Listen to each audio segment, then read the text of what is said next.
2 months ago, they had figured out that the man behind their organization, the nearly immortal wizard with godlike powers and legendary magic, happened to be my father.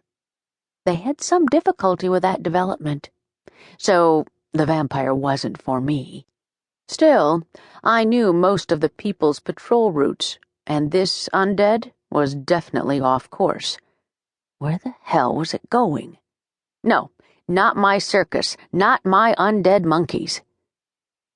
I felt the vampire make a 90-degree turn heading straight for me. Home, shower, apple pie. Maybe if I said it like a prayer it would work. The distance between us shrank. Home, shower.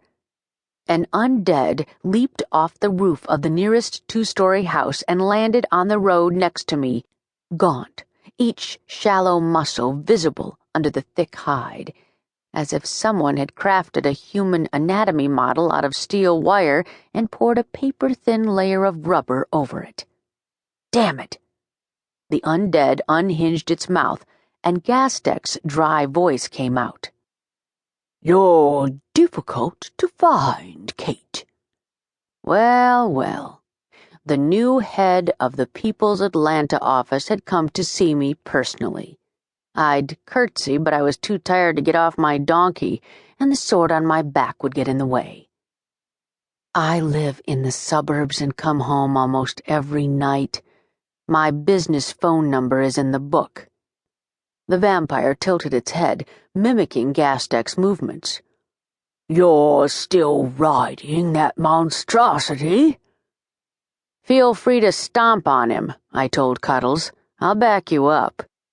Cuddles ignored me, and the vampire, defiantly clopping past it. The bloodsucker turned smoothly and fell into step next to me. "Where is your significant other?" "He's around. He was never too far." "Why, are you worried he'll find out about this romantic rendezvous?" The vampire froze for a second. "What?"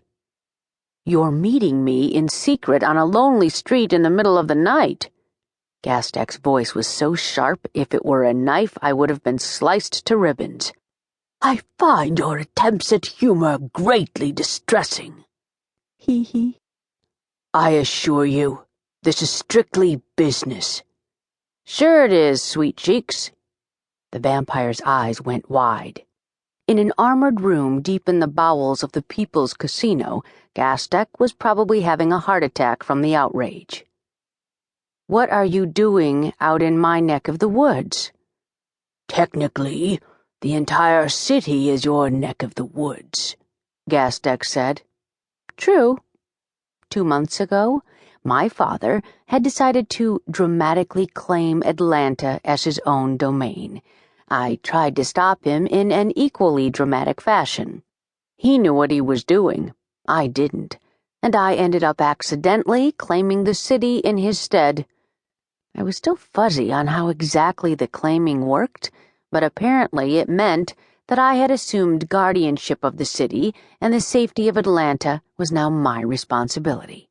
In theory, the magic of the city was supposed to nourish me and make my job easier, but I had no idea how exactly that worked. So far, I didn't feel any different. But still, I heard you were promoted. Don't you have flunkies to do your bidding?" The vampire twisted his face into a hair-raising leer. Gastek must have grimaced. "I thought you would be happy," I said. "You wanted to be the head honcho." "Yes, but now I have to deal with you.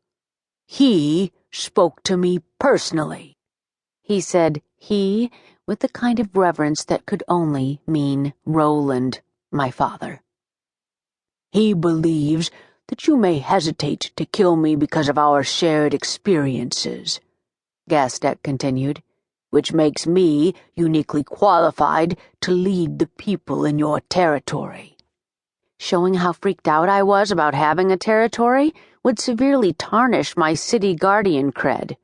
"I'm supposed to cooperate with you, so in the spirit of cooperation, I'm informing you that our patrols have sighted a large